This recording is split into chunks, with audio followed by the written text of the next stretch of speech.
여러분 안녕하세요. 네, 안녕하세요. 앉자마자 이렇게 숨바꼭질 시작하자마자 정샘입니다. 오늘 두 가지 수업을 할 건데 첫 번째는 기출문제. 그러니까 12월 달에 봤던 거죠. 2015 학년도라고 그래요. 즉 2014년 12월에 시행한 것을 말합니다. 이 기출문제에 대한 해설을 하겠습니다. 해설이란 정답을 이야기해 주는 것이에요. 나중에 여러분들이 5월 정도 가면 기출문제 분석이라고 하는 강의가 있습니다. 해설과 분석은 전혀 달라요. 이 분석이란 기출문제가 역대 어떻게 나왔고 그래서 그 영역별로 이러이러하기 때문에 올해는 반드시 이걸 봐야 된다라고 하는 걸 분석이라고 하는 거고, 오늘은 주로 해설을 하겠습니다. 그러나 여러분들 중에서 시험을 본 사람도 있고 안 본 사람도 있고, 또 지금 우리가 시작하기 전에 말씀드렸지만 이것이 지금 오늘 올해 12월 6일 날 봤던 기출문제인데 분명히 하얀 건 종이고 까만 건 글씨예요.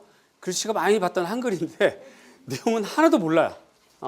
이런 상태에서 정답을 얘기해 주는 건 크게 의미가 없고, 어쨌든 여러분들 왔으니까 어쨌든 정답 배워가고, 다음 더 중요한 것, 이 문제를 통해서 앞으로 올해, 그러니까 내년도가 되겠죠. 여러분들이 어떤 데에 중점을 두고 공부를 해야 될지를, 즉 분석 설명을 일부 하겠습니다. 일부. 그게 아마 여러분들이 오늘 오고 여기 귀한 시간 내서 한 2시간 정도 자리하는 그 효과가 될 것이에요. 그 의미가 될 것이고 거기에 가치가 있을 겁니다. 그렇게 하고 두 번째는 이렇게 이제 기출문제를 봤으니까 이제 여러분들이 내년 목표로 공부함에 있어서 2016학년도 즉 내년 2015년 12월에 시행할 이 시험을 위해서는 어떻게 공부를 하는 것이 좋은지 공부에 대한 제언을 제가 하겠습니다. 아울러서 내가 이렇게 제언하기 때문에 나는 강의를 이렇게 진행하겠다라고 하는 강의 플랜도 여러분들에게 좀 제시를 해서 안내 좀 하고 그런 형태로 두 가지가 진행이 될 겁니다. 이해 가시죠? 그죠?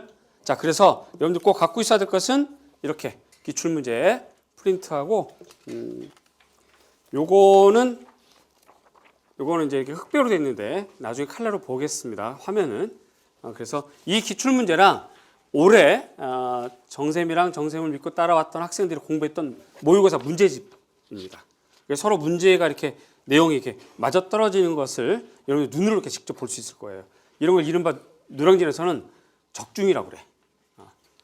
그런데 사실은 내가 해야 될 역할이 바로 그런 거니까 실컷 가르쳤는데 했던 것들이 시험 문제 안 나와버리면 좀 애매해지잖아요. 그죠? 그렇게 되고, 이 적중이라고 하는 부분에 대해서는 관점들이 좀 달라요. 여러 가지.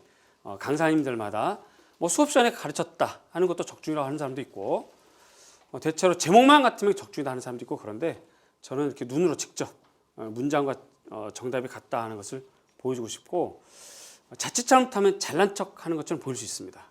그런데 굳이 잘난 척은 하고 싶지 않고, 이와 같이 방향이 잡혀 있고 이와 같이 여러분들에게 제시하고 있으니까 여러분들이 이 정도 되면 믿고 따라와서 공부를 해도 되지 않겠나 하는 제언 형태의 제시예요. 그러니까 잘난 척으로 보지 마시고 그렇게 됐으면 좋겠고, 아울러서 마지막 PPT로, 지금 열려있는 PPT로 여러 가지 안내, 그다음에 내년 공부 준비 이런 것들을 확인해 볼 겁니다. 자, 아시겠습니까? 네. 그래요. 그러면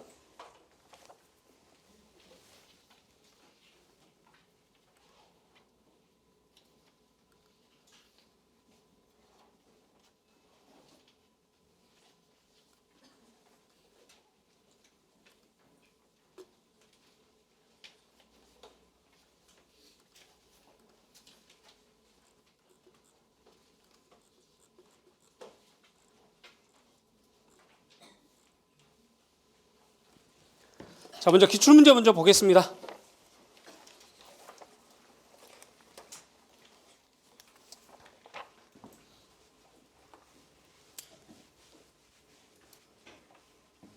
저를 좀 소개를 안 했나 봐요. 이름은 정샘인데 사실은 본명은 아니에요.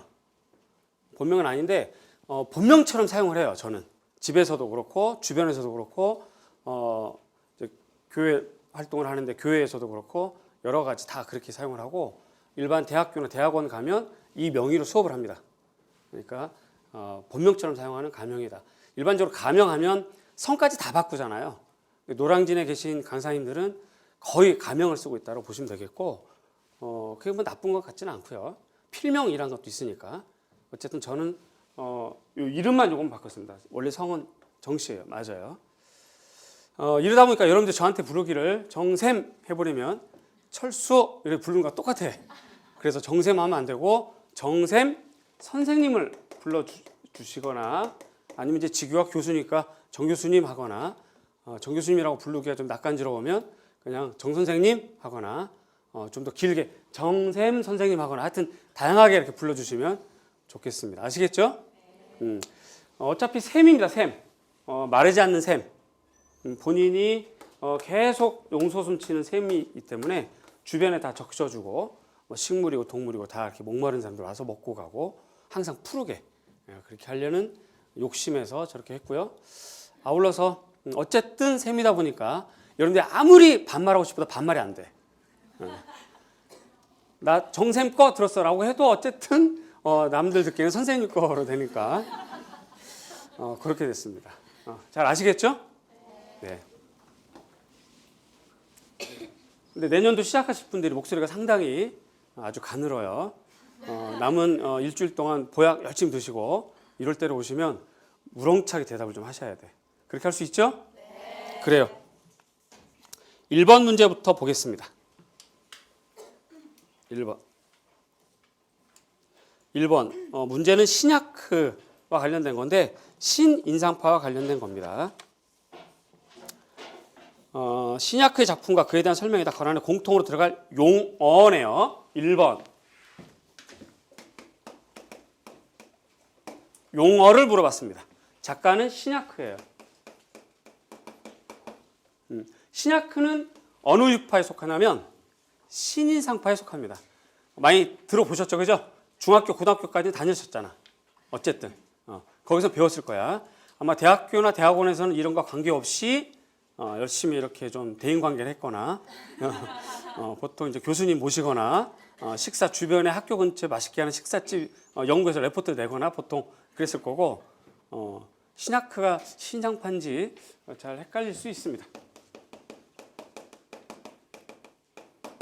요걸 물어보는 건데요. 자, 정답을 제가 말씀드리기 전에 오해거리가 생길 수 있으니까 미리 제가 딱 정리하겠습니다. 정답이란 지금 우리가 미술 임용고시예요. 임용고시. 임용고시는 평가원이 현재 관리하고 있는데 이 평가원 자체 이 문제를 출제하는 게 아니라 위탁 출제를 합니다. 관리는 운영은 평가원이에요. 평가원 내부 직원이 하는 게 아니라 각 대학교 사범대학교 미술교육과라든가 교육대학원 전임교수 이상이시거나 그렇게 그런 교과 전문직에 있는 분, 그 다음에 현직 고등학교 20년 이상 되신 교사 이렇게 구성을 해서 매년 이렇게 출제위원들이 구성이 됩니다. 출제위원들이 구성이 되면 이들이 모여서 감금 출제를 해요. 그러니까 호텔 같은 데 딱 들어가서 아예 창문에다 다 이렇게 스티커 붙이고 휴대폰 같은 거 다 압수되고 그 상태에서 이제 그 문제를 이렇게 만들고 한 3주간에 걸쳐서 한 20일이나 3주간에 걸쳐서 문제를 만듭니다. 문제를 만드는데 모두 다 만들 수도 있고 일부는 점검하고 일부는 확인하고 일부는 또 이제 문항 제작하고 뭐 여러 가지 역할들이 달라요. 그 과정에서 문제를 만들 때 항상 꼭 반드시 필요한 것이 뭐냐면 평가원이 제시한 문제 양식이 있습니다. 이제 그런 양식까지 제가 구체적으로 얘기하기는 좀 그렇고 이 문제 1번 문제 문항 그럼 뭐라고 하면 지금 좀 써요. 지금처럼 쭉 돼 있고 여기 정답 해서 이 문제를 출제한 사람이 만든 정답이 있고 한글이기 때문에 글자는 다르지만 의미가 같을 때 이걸 또 유사답안이라고 그래요. 그러면 정답이 2점이면 유사답안도 2점을 줍니다. 그죠? 예를 들어서 신야크가 정답이라고 하면 한글로 신야크를 해도 정답. 원래 본명 영문으로 써도 정답일 거 아니에요. 그럴 때 문제를 만든 사람은 한글로 신야크로 적고 유사답안은 저 사람 본명 영어로 쓰기도 하고 그렇겠죠. 그런 경우를 말합니다. 그렇게 우리나라 학문이 아니라 외국에서 들어온 학문이기 때문에 번역상의 여러 가지 약간 차이가 있는 것, 그런 것들을 유사답안이라고 합니다. 자, 근데 문제는 말이죠. 우리가 생각할 문제는 출제위원이 모두가 다 좋아, 이 문제 정답, 그리고 이거 출제 근거, 그러면 이제 도서 목록을 쫙 적게 돼 있어요. 그 다음에 내용, 그 다음에 타당성, 뭐 이런 거 다 적고 모두가 다 확인하면 도장을 땅땅땅땅 찍어요. 출제위원들 전부 다. 모든 도장이 다 찍혀 있을 때 이 문제는 문제로 통과가 되는 거야. 자, 이럴 때 원래 만들었던 출제위원이 이 문제에 대한 정답, 요거 하나다, 유사답안 없다 라고 해버리면 그냥 그거 하나예요. 그런데 요거 유사답안 이럴 수도 있고 저럴 수도 있다라고 두 개, 세 개를 제시할 수도 있겠죠. 그럴 땐 그게 전부 다 2점을 다 받을 수 있어. 자, 그거를 우리들이 몰라요. 자기만 할 거 아니야. 그쵸? 우린 추정할 뿐이지. 이해 가세요? 그래서 이 시간에 제가 제시하는 정답이 유일한 정답은 아닐 수 있습니다. 요거 말고 유사답안도 있을 수 있습니다. 여기까지 이해 가시죠? 제가 왜 이 얘기를 하냐면 현재 12월 6일 날 시험을 보고 2차 준비를 하고 있는 많은 수험생들이 자기가 썼던 문제에 대한 정답, 이게 궁금해. 그래서 대체로 감을 딱 보고 막 그려가면서 분명히 속고는 그리고 있지만 눈은 딴 데로 가 있어. 쟤 어디쯤 맞았을까? 나는 이거 틀렸는데 쟤 맞았나? 막 이렇게 되는 거야. 마음이 너무 불안한 거지. 몸은 힘들고. 그랬을 때 정답이 이것밖에 없어 라고 하면 나는 이렇게 적었는데 나 그럼 이거 틀렸네? 라고 하면서 자꾸 마음은 무너지죠. 그죠? 그렇게 되면서 열심히 열정을 투자해서 2차 준비를 해야 됨에도 불구하고 마음이 흔들리고 안 하게 되고 결석하게 되고 이렇게 되는 거야. 근데 이건 좀 옳은 채점은 아니잖아요. 이걸 이른바 자기가 하는 가채점이라고 하는 건데, 그래서 제가 시험 보자마자 저한테 여러 학생들이 막 물어보고 우리 카페에다도 물어보고 이거 몇 번 정답 뭐예요? 선생님 제발 좀 가르쳐 주세요. 막 그래도 제가 모른 척 했어요. 모른 척한 이유는 내가 봤을 때 분명히 이건 정답, 요거까지는 유사답안인데 이 유사답안까지를 출제위원이 포함시켰는지 어쩐지 모르겠어. 그건 그 사람만 아는 거니까. 그래서 특정한 내용이 A가 정답인데 그 사람은 A-로 썼어요. 선생님 저는 이거 점수 받을 수 있나요? 라고 하면 제가 못 받아 할 수 없죠. 제가 판결자도 아니기 때문에. 이해 가시죠?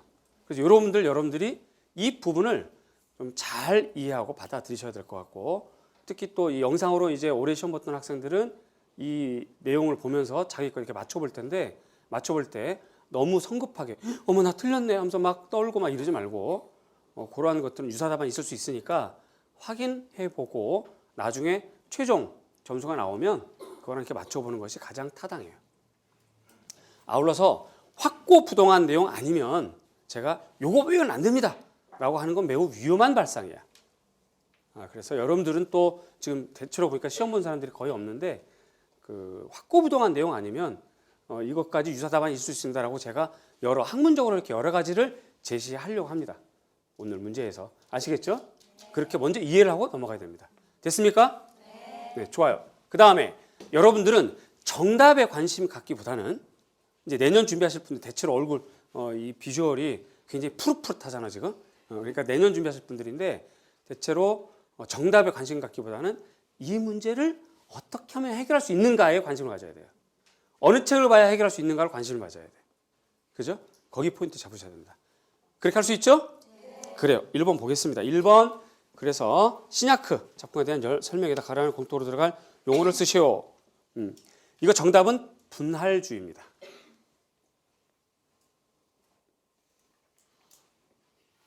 자, 가로 안에 분할주의를 넣고요. 다 같이 한번 읽어보겠습니다. 한 줄, 첫 번째 동그라미만. 시작.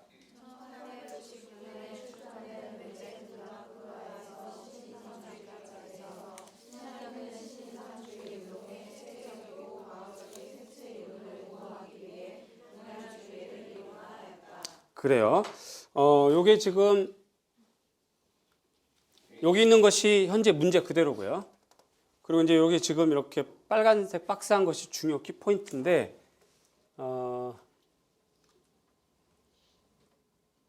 여기 보이는 것처럼 우리가 문제풀이 할 때 이렇게 풀었던 것들이에요. 그러니까 지금 여기 신인상주의, 신약크, 분할주의 원칙, 여기 문장 안에 이런 것들이 들어가 있지. 그러니까 문제풀이 때 이걸 외웠던 학생들은 아주 쉽게 풀었을 거고, 그 다음에 이 내용은 이런 문제뿐만 아니라 용어 사전에 나옵니다. 무슨 사전? 용어 사전이 두 권이 있어요. 세계 미술 용어 사전이 있고 현대 미술 사전이 있고. 특히 요거는 현대 미술 사전에 나옵니다. 184페이지에 나오는 건데 현대 미술 사전에 나와요. 그러니까 현대 미술 사전이라고 하는 것을 여러분들이 이렇게 구입을 하는 것이 좋을 것 같아요.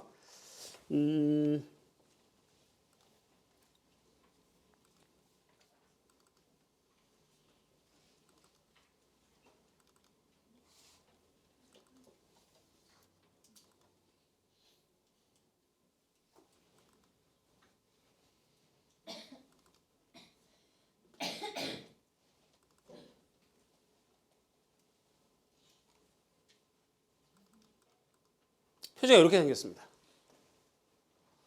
이렇게요. 물론 이게 이제 시대가 바뀌면 표지가 바뀌고 그렇게 하게 되겠죠, 그죠? 어쨌든 현대 미술 사전 이렇게 나와 있어요. 이런 책으로 해결할 수 있는 문제가 오늘 올해 상당히 많이 있었어요. 그러니까 우선은 수업 시간에 할 수 있는 기본 문제풀이 때 다루는 것들만 외워도 되는 거고, 두 번째는 평소에 이런 용어 사전을 충실하게 했던 사람들은 일본 문제 굉장히 쉽게 푸는 거지. 그렇게 됩니다.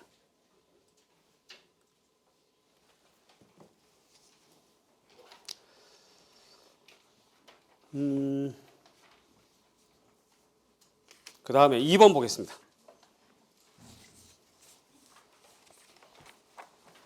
2번. 다음에 설명하는 세계 지각현상. 세계 지각현상. 매우 쉬운 문제인데요. 정답은 프르킨네 현상이에요.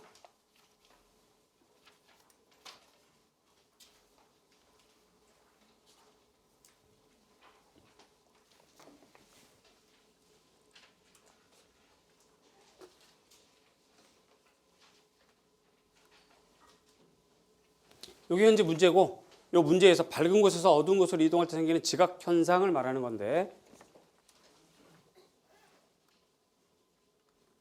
이게 이제 우리가 10월달 8주차에 야간에 간상체로 옮겨가는 과정에서 일어나는 지각 현상, 암수능시에서 단파장에 더 민감하다.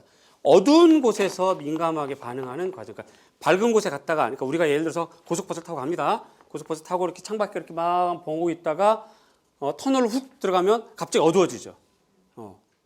그럴 때 보여지는 색채 지각 현상 중에서 인간의 눈은 붉은색은 빨리 없어지고 푸른색이 오래 남습니다. 그러니까 어두운 곳에선 붉은색이 잘 보여요? 푸른색이 더 잘 보여요? 다시. 어두운 곳에서는 붉은색이 잘 보여요? 푸른색이 더 잘 보여요? 무슨 색? 이건 웃고만 있을 게 아니라 대답을 하셔야 돼요. 그지? 다시 한번. 어두운 곳에서는 붉은색이 잘 보여요? 푸른색이 더 잘 보여요? 그렇죠. 아우, 잘했습니다. 푸른색이 보이는 이런 현상을 프르킨네 현상이라고 그래요. 대체로 이 프르킨네 현상은 어두운 곳에서 주로 이제 파란색이 길게 가거든요. 붉은색은 빨리 사라지고 그렇게 되는 겁니다. 그러면 말이죠. 그러면 그동안 우리는 TV를 통해서 여러 가지 봤던 그 여고괴담이라든가 뭐 남낭특집 이런 거는 사실은 사기였습니다. 우리는 속고 있었던 거죠. 왜냐하면 거기는 푸른색의 귀신은 어떻게 하고 있어요? 하얀 소복에 빨간 피 막 있는 거잖아. 빨간색 피 이거 잘 보여 안 보여? 안 보이지. 그렇지. 이제 앞으로 밤에 가다가 빨간 혀 낼름낼름 하고 있으면 이거 귀신이야 아니야? 아니지. 프루키네 하고 딱 그러면 바로 해결이 됩니다. 별로 어렵지 않죠? 자, 이제 요거를 이거 설명을 좀 해봅시다. 아까 선생님이 여러분들에게 해설하고 분석은 다르다라고 말씀드렸어요. 우리는 시간이 되면 5월이나 6월쯤에 분석 공부를 할 겁니다. 그때쯤에 여러분들 기초가 싹 따이니까 충분히 이해할 수 있는데 지금은 좀 어렵고, 해설 조금 전에 얘기했던 것처럼 프루키네 이렇게만 쓰면 이제 정답인 거고, 자, 요것만 하면 해설. 자, 이제 분석을 하겠습니다. 분석. 이제 이렇게 합니다. 보시면 요거 지금 색채학. 무슨 학? 색채학. 디자인 안에서 색채학. 색채학 중에서 정답이 지금 프루키네예요. 요게 정답이에요. 얘는 구분으로 나눌 때, 유목으로 구분 나눌 때 색의 지각 현상이에요. 무슨 현상? 색의 지각 현상.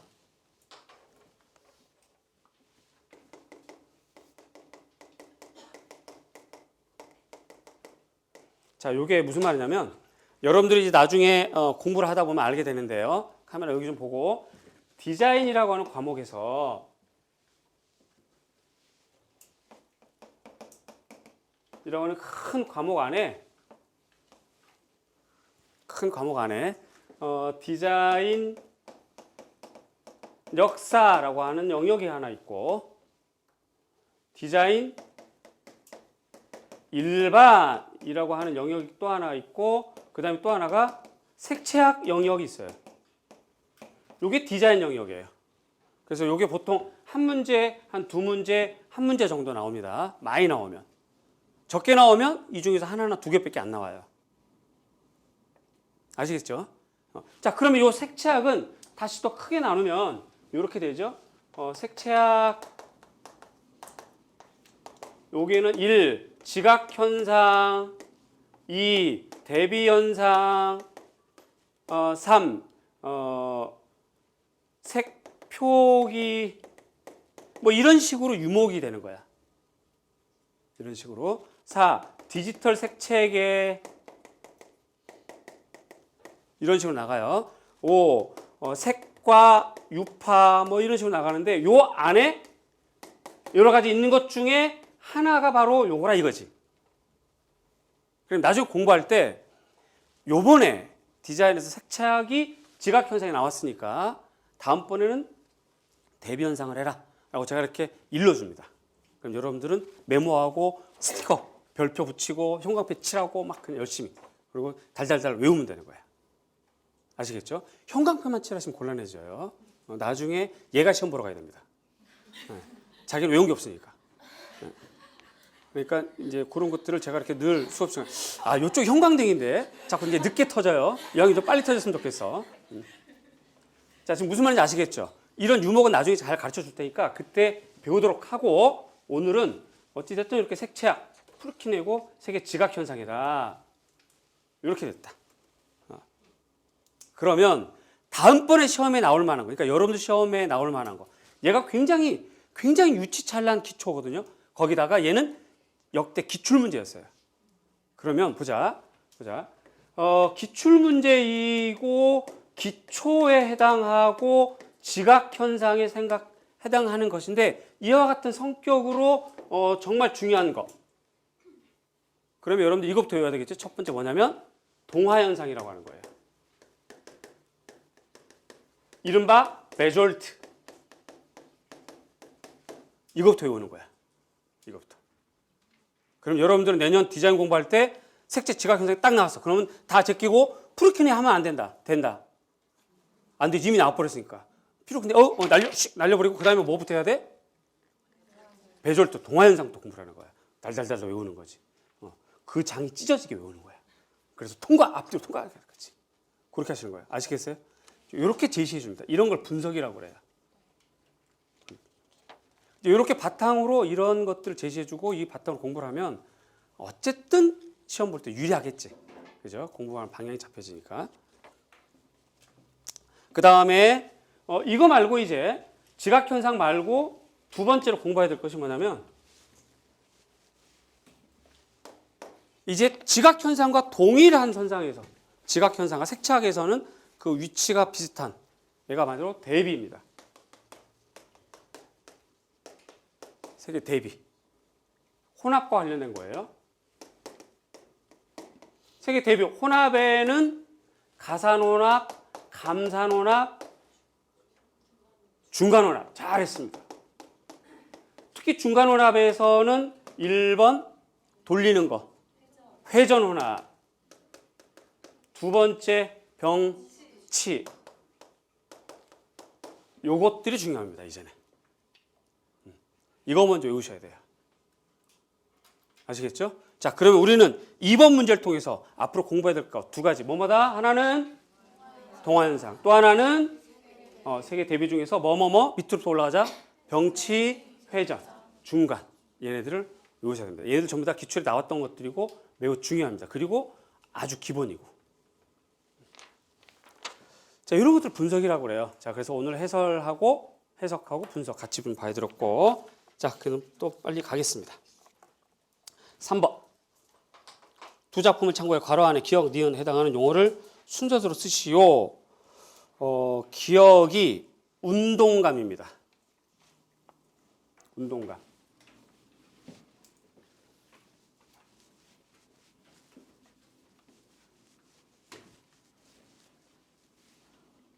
자, 근데 이제 이게 문제예요. 3번의 옴짝 기억이 운동감이다. 이게 정답이에요. 이게 정답. 자, 그런데 아까도 얘기했지만 출제위원이 유사답안을 어디까지 영역을 지었는지는 그 사람만 알아. 그렇죠. 근데 우리가 추정해 보는데 운동감은 동의어로 뭐가 있을까? 동세, 무브먼트. 그렇지? 동세가 나오면 뭐가 나와? 리듬. 리듬을 곧 다른 걸로 뭐야? 율동. 얘네들이 전부 다 디자인 요소이고 조형 요소의 같은 유목이에요. 이렇게 돼요. 그러면 만약에 나라면 이 내용을 내가 아니까 내가 출제를 했다면 얘네까지 유사답안. 그래서 2점 다 주자. 그러니까 기억이니까 1점을 주자. 니은 1점 합쳐서 2점. 그렇게 할 텐데 출제위원이 그렇게 했는지는 모르는 거지. 요것만 딱 떨어지게 했는지 모르는 거죠. 이해 가시죠? 왜 그러냐면 이 문제가 나온 책이 요 책이에요. 요 책이에요. 근데 요 책 보면 이렇게 중간에 이렇게 파란색 칠해져 있는 게 있거든요. 거기 이제 분명히 한글로 운동감이라고 돼 있어. 근데 얘는 지금 누가 쓴 거야? 한국 사람? No. 외국 사람이 쓴 거니까 이걸 번역한 거 아니에요. 외국 사람 여기다 운동감 이렇게 썼을까? 아니잖아. 그치?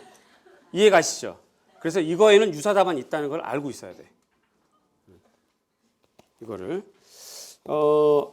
지금 이 문제 때문에 올해 시험 봤던 학생들이 많이 괴로워해요. 자기는 리듬을 썼는데 우짜지. 자기는 동서를 썼는데 우짜지. 그죠? 옆에서는 나 운동감이야. 나 운동감 썼거든. 그림 잘 되네. 막 하고 있는데 옆에서는 나는 동서를 썼어. 이게 참 얼마나 힘들까. 그렇죠? 그래서 사실은 제가 이제 시험을 본 학생들한테 이거 운동감이야. 뭐 이렇게 얘기를 안 해준 이유가 내가 출제원이 아니기 때문에 내가 판단해 보기엔 이런 것도 다 정답을 줘야 맞아요. 논리적으로 맞아. 근데 이제 평가는 어떻게 쓸지는 모르고.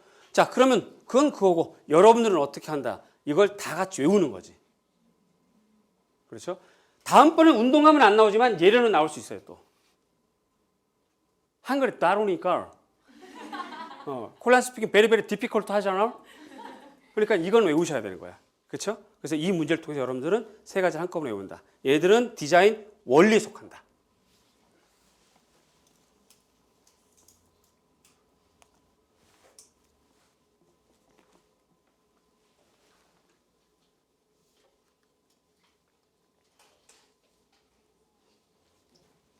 자, 그 다음에 니은, 나번, 나와 같은 대상의 특징. 느낌을 순간적으로 포착해 빠르게 그리는 드로잉을 크로키라고 합니다. 크로키.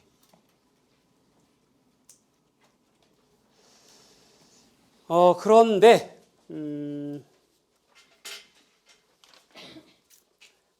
우리가 문제 풀을 때도 크로키로 배우긴 했어요. 그런데 요 그림만 봐서는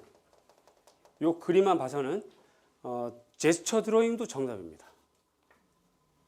그리고 사전적으로 들어보면 크로키는 이렇게 대상의 특징,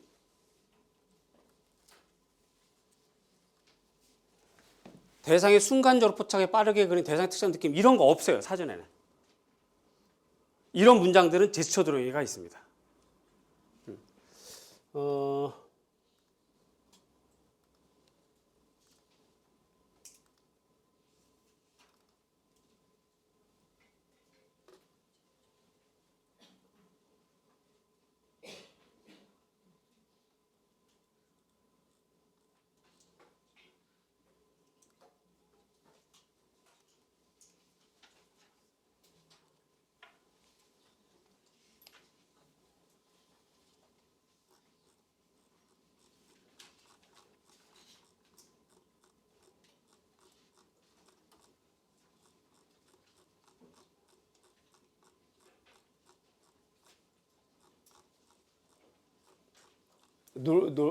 고객님 놀라셨어요?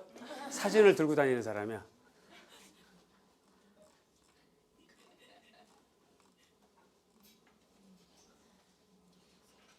자, 여기 크로키라고 나옵니다.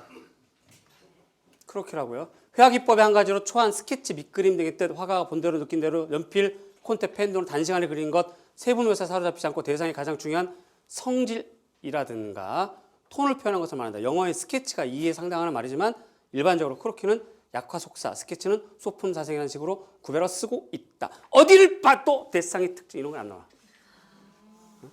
그죠? 그러니까 사전적으로는 제스처 드로잉도 맞고 일반적으로 봤을 때는 크로키가 정답입니다. 이것도 역시 유사답안에 해당하는 그런 거예요. 그래서 아마도 거의 90% 이상은 크로키로만 단정지었을 것 같은데 저라면 아마 모여서 회의했을 때는 제가 항의를 했었을 거예요. 제가 그 모임에 그 출제위원회 같은 자리에 있었다면 이건 크로키로만 해서는 안 된다라고 얘기했을 텐데 어떻게 되는지는 모르지. 그쪽 세계니까. 어쨌든 그렇게 알아두시고 여러분들 이렇게 다양한 상태에서 내용을 외워두면 되는 거야. 아시겠죠? 넘겨서 4번. 전통 목공의 작품인데 이런 거는 그냥 나전, 그 다음에 화각공예, 솥불로 만드는 거, 그죠? 이런 건 굳이 설명할 필요 없을 것 같고.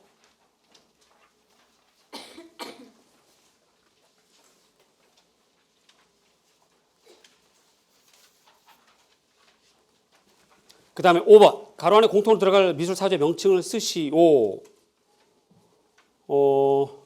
요거는 현대미술사전 299페이지.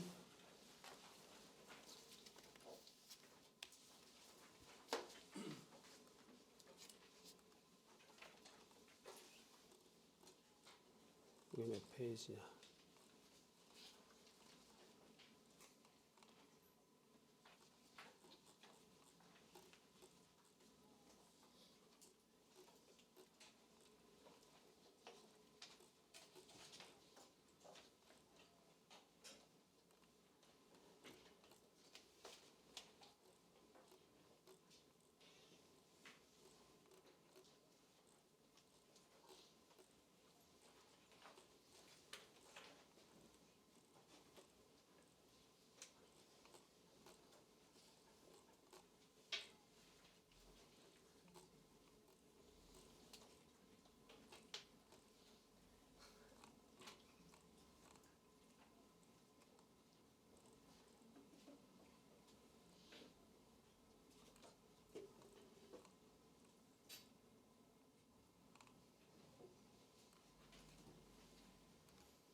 예, 앵포르멜 미술이라고 나오는 여기에서 다 발췌한 겁니다. 이 문제는.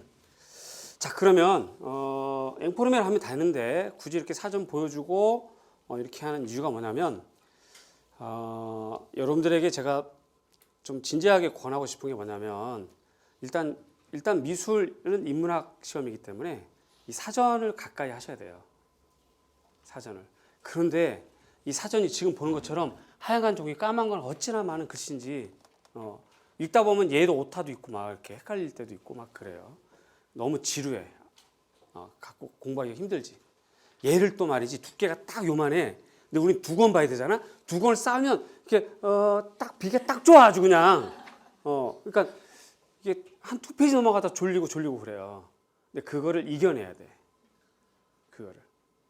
그래서 이런 용어 사전을 좀 많이 보는 것이 중요할 것 같고 여러분들이 힘으로 혼자 보기엔 좀 어려웠기 때문에 수업 시간에 용어 사전이 포함되어 있는 기본서를 가지고 공부할 겁니다. 그러니까 기본서 안에 용어 사전을 봐야 될 내용들이 다 들어가 있어요. 여러분들이 이제 기본서를 보면 좋겠고 기본서란 수험생이 꼭 봐야 될 기본적인 책이라는 뜻으로 이제 제가 만든 그 정쌤 미술이론 완전정복 상학원이 있습니다. 그걸 말해요. 그거를 기본서라고 그러고 노량진에 저 말고 미술 강사님들 또 몇 분 계세요. 각각 성향이 다릅니다.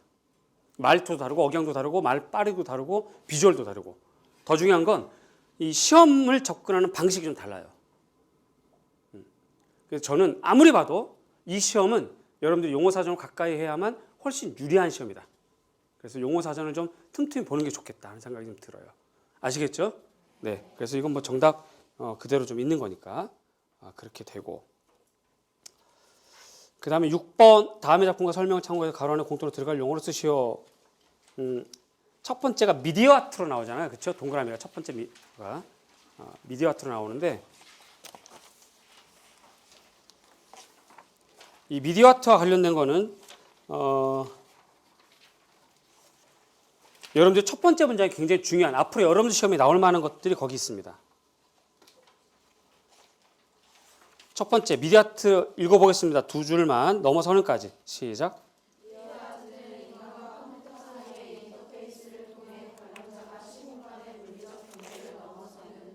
네, 그래서 가상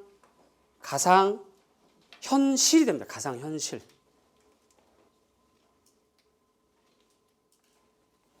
그런데 요게 가상 현실, 증강 현실, 가상 증강까지가 포함되어야 돼요. 거기까지 정답이어야 됩니다. 그런데 아마도 가상 현실만 채택했을 확률이 굉장히 높아요.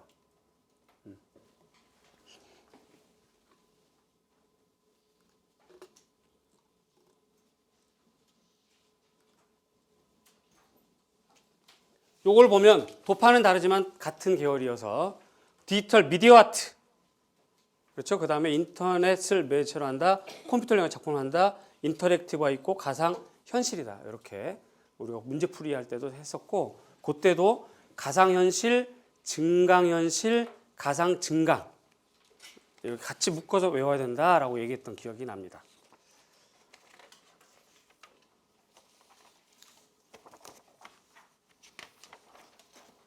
그럼 미디어 아트는 어디 있느냐? 이것도 역시 용어 사전에 있어요.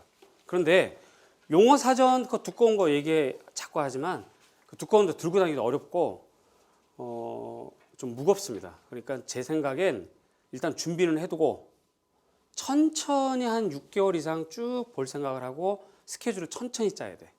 대신에 1월부터는 용어 사전에 여러분들이 반드시 봐야 될 내용들이 우리 기본서에 들어가 있으니까 기본서부터 먼저 외우는 거지. 외우다 보면 용어 사전에 책상 넘길 때마다 이거 기본서에 있는 거 반가운 것들 나온단 말이지. 그럴 때 얘가 더 친해져요. 1월부터 공부하다 보면 맨날 앞에 위에만 새카맣고 나머지 하얗게 되고, 그죠? 그러다 또 내년으로 넘어가고 이런 현상이 생겨. 그러니까 처음부터 영어 사전 하면 좀 어렵고 기본서부터 준비하세요. 기본서. 기본서에 그런 것들이 다 들어 있습니다. 그 다음 문제 7번.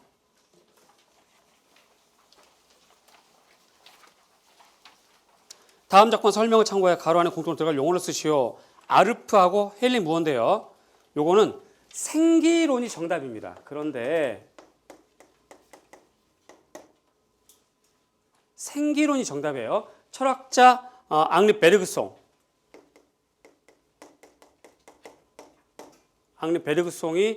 제시했던 생기론이라고 하는 건데 우리나라로 들어와서는 미학적으로 생기론이라고 했습니다. 그런데 원래 원 철학자, 미학자가 원래 제시하기는 생기론은 어떻게 하면 생기가 생기느냐, 어떻게 하면 생기가 있느냐, 활력이 있어야 된다. 그래서 활력론이라고도 해요. 그러니까 어떻게 하면 생기가 생기고 활력이 생기느냐? 살아있어야만 된다. 그래서 그거를 뭐라고 그러냐면 생명론이라고 해요. 여기 세 가지 전부 다 정답입니다. 여기 전부 다. 영어로 바이탈리즘 정답입니다. 한글로 써도 정답이에요. 자, 근데 이제 아까도 얘기했지만 이거를 출제위원들이 얼마나 폭을 넣었을지는 모르겠어요.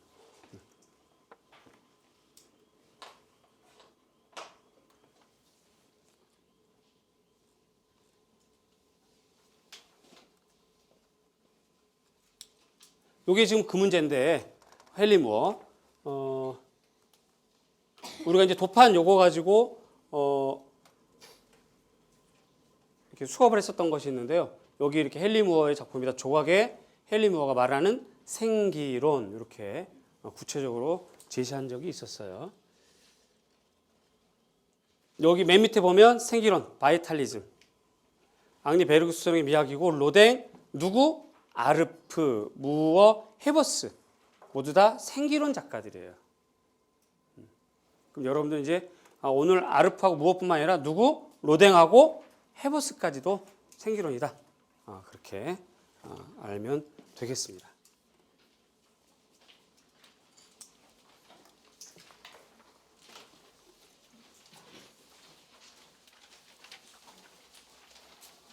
그런데 요거 잠깐 밑에 보시면 그 이론 집중반이라고 올해 마인드맵 수업을 했었어요. 그러니까 외울 거면 착착착 주는 거지. 근데 이제 반응이 좀 상당히 괜찮았습니다. 학생들도 굉장히 열심히 했고 거기에서도 헨리 무어 표현의 힘, 생명력, 요거 생기론 이렇게 있었던 걸 제가 이렇게 캡처를 떠온 거거든요. 이렇게 마인드맵을 이렇게 전개하기도 합니다. 그래서 작년에 마인드맵 결과가 괜찮아서 올해는 좀 빨리 땡겨달라 하는 그런 주장도 좀 있는데 충분히 타당한 것 같고 그래서 좀 여러분들이 1, 2월 열심히 하고 그걸 기초로 해서 3, 4월쯤이나 5, 6월쯤에 마인드맵으로 외울 거 다시 한번 탁 정리하는 거지. 그럼 한번 뒤돌아서 정리하고 확실하게 확인하는 거. 일단 출발할 때 말씀 안 드렸지만 저는 1, 2월을 저하고 여러분들 보내면 대학교 사범대학교 미술교육과 4학년에서 배웠던 것보다 훨씬 많이 배워요. 교육대학원 5차까지 배웠던 것보다 훨씬 더 많이 배워요. 그렇게 되기 때문에 저의 모토는 1월에 시작하면 그해 12월에 끝내자. 1년에 끝내자는 게 저의 주장이에요. 그렇게 하고 주장하고 항상 수업을 이렇게 커리를 짜니까 아마도 여러분들이 이렇게 계획 세우는 그런 어떤 이 1년의 어떤 임용 준비와 합격까지 그 일정을 좀 땡길 수 있는 그런 가능성이 있는 수업이 아닌가 하는 생각이 좀 드는데 여러분들이 여러 가지로 심도 있게 좀 찾아보고 알아보고 그렇게 됩니다. 오늘 이 자리에서 저한테 이런 얘기를 들었다고 해서 저한테만 너무 이렇게 좀 하시면 안 되고 다른 선생님도 있으니까 확인해 보셔야 돼요, 여러분들이. 말로도 확인해 보고, 그죠? 언어, 그 다음에 이제 가르치는 것들에 대해서 눈으로 이렇게 직접 보여줄 수 있는 건지도 확인해 보고, 그 다음에 1년 커리큘럼이 어떻게 되는지도 확인해 보고, 그렇게 해야 됩니다. 그런 것들이 서로가 다 차이가 납니다. 제가 봤을 때는 노량진에서 수업을 할 정도면 강사가 다른 강사를 비방할 필요는 없고 또 자기가 잘났어 이렇게 할 필요는 없고요. 대동소이한데 차별성은 분명히 있다라고 보이거든요. 똑같을 수는 없습니다. 똑같으면 그 사람 수업하면 안 되지. 그렇죠? 또 누구 하나 잘났어. 그럴 수는 없어요. 대동소이한데 차별성이 있을 때 그 차별성이 자기하고 맞는지를 여러분들 확인하셔야 돼. 그래서 오늘 저는 저의 성격을 분명하게 알려줄 겁니다. 이렇게 그 다음에 저희 스타일 알려줄 테니까 여러분들이 확인해 보고 나한테는 좀 너무 부담스러워 할 수도 있고 좀 맞을 수 있어라고 할 수도 있고 그러니까 그런 것들 좀 확인해 보는 것이 중요할 것 같아요. 어쨌든 마인드맵은 그렇게 좀 간략하게 외우는 그런 과정이에요. 6주간 짧게 하는 겁니다. 네. 자, 그다음이 8번 정선. 작품을 참고하여 가로 안에 기억 내에 들어갈 준법을 써라라고 되어 있는데요. 요거 정답 많은 학생들이 수직준으로 알고 있습니다. 수직준이 정답이에요. 그런데 요거보다 더 확실한 정답이 뭐냐면 직찰준입니다.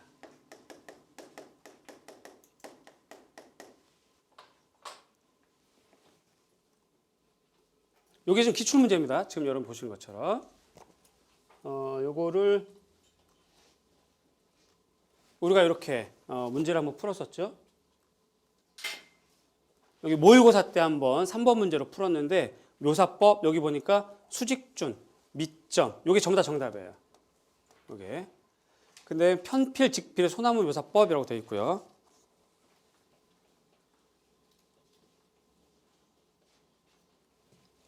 요거 보면 11월 파이널 정리. 제가 이제 시험 보기 직전 파이널 정리를 하거든요. 그 파이널 정리할 때 직찰준은 수직으로 붓을 문지르듯 내리그은 준. 요게 정답이거든요. 요게. 그러니까 수직준, 직찰준이 다 같이 정답이어만 됩니다.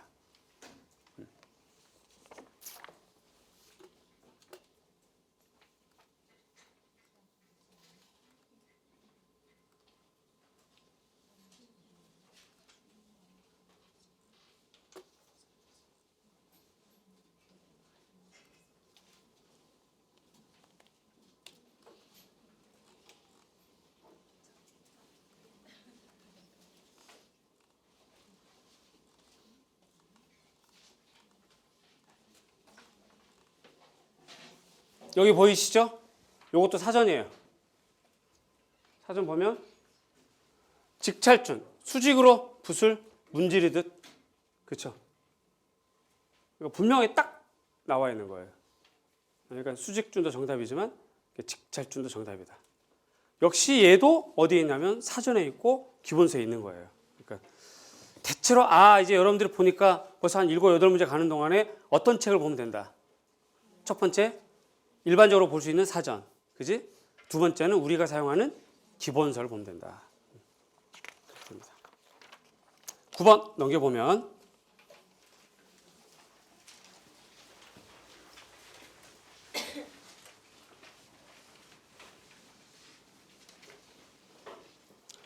비문의 서체와 파책에 대한 설명이다. 괄호 안에 기억니은에 해당하는 용어를 순서대로 쓰시오. 그래서 파책이 분명히 드러나면 삐침액이 다양하게 변하고 자양이 납작하게 모가난 서체를 일반적인 예수와 구별해서 고래하고 다른 8분 그렇게 얘기를 하고 그 옆에 이 서체 횡액을 쓸 때는 시작을 장본으로 기표하여 누의 머리 같은 형상을 만들고 획의 꼬리 부분의 피를 잠시 눌렀다 빼는데 이를 뭐라고 그러냐면 잠두 연미라고 그러죠.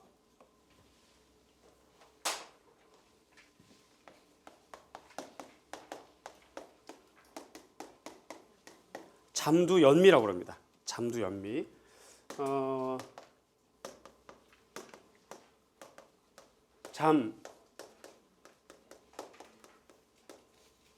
두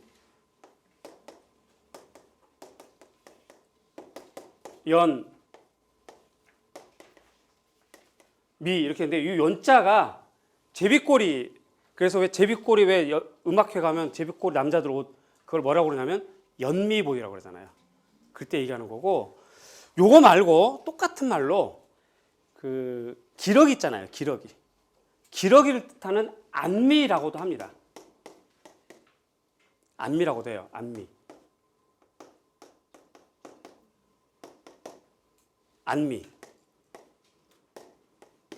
그러니까 잠두 안미도 정답, 잠두 연미도 정답.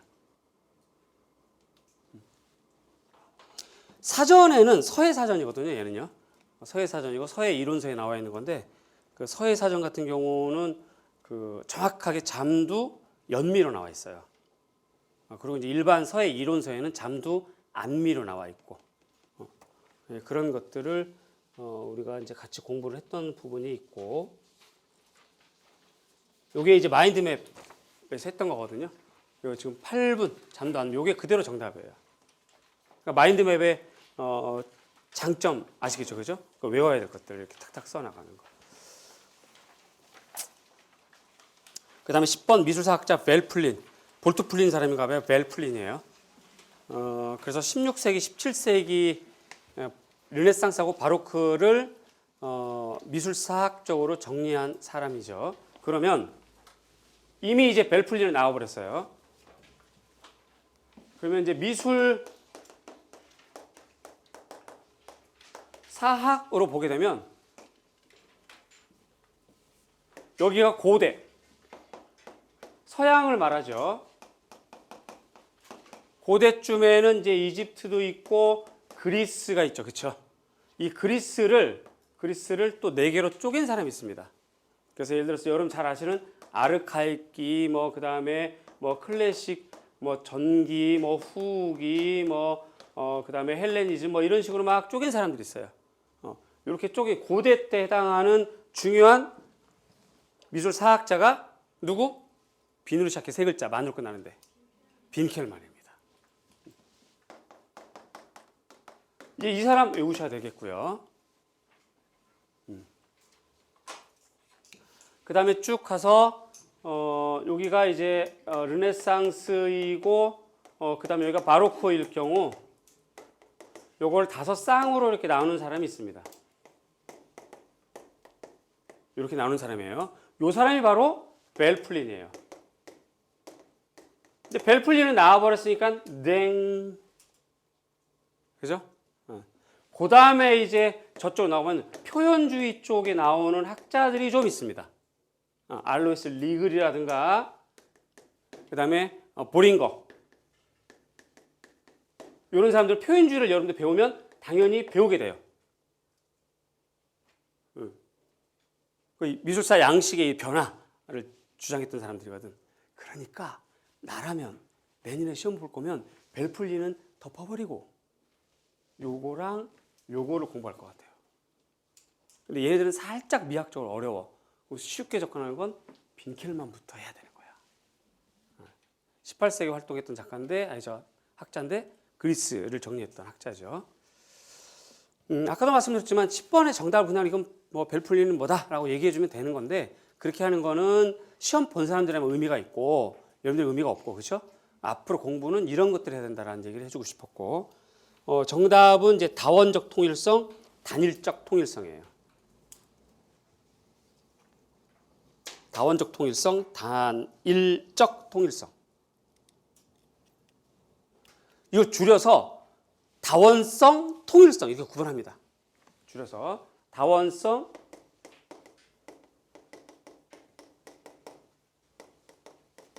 즉 바로크는 통일성, 르네상스는 다원성 이렇다는 얘기예요. 이거 원래 원어는 아까도 말씀드렸지만 다원적 통일성,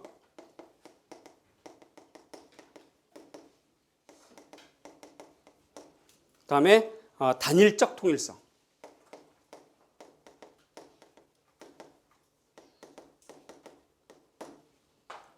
이게 뭔 말인지 어렵죠, 그렇죠? 분명히 한글인데 이게 도대체 뭔 말이야? 괴로우기 시작했어요. 그러면서부터 이제 이명이 조그만 것이었는데 점점 이제 이명이 커지면서 머리를 짓누르기 시작하고 있는 거지 지금. 그 기분 충분히 알지.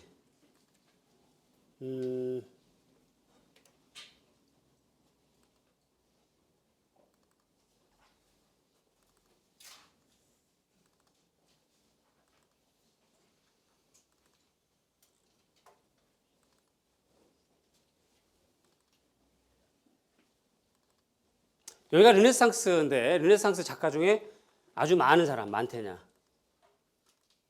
뭐가 그렇게 많은지 많테냐예요. 잘 아시는 그리스도의 죽음이죠. 자, 우리가 근데 그림을 상태를 가만히 봅시다. 인간의 눈은 한 곳 초점이 딱 꽂히면 걔만 보지 그 주변은 어떻게 돼요? 싹 흐려지죠. 안 그래요? 안 그러는 사람은 눈이 삐꾼데? 안 그래요? 그렇잖아요. 그죠? 그러면 이걸 딱 보면 어디든 보게 되면 예를 들어서 작가가 여기만 봤다. 그럼 여기가 선명하고 뒤로 갈수록 어떻게 해야 돼? 흐려져야 되는데 여기 선명하지. 여기 막 이렇게 징그럽게 선명하지. 여기 살 껍질 벗겨져서 덮여지면서 버가 생기는 것까지 다 표현했어요. 심지어 저 뒤에 뭐 병도 있어요. 이렇게. 그러니까 화면 안에 여러 가지 각각이 다 이렇게 자기가 나 살아있어라고 자꾸 얘기하는 거. 다원적이라는 거예요. 반면에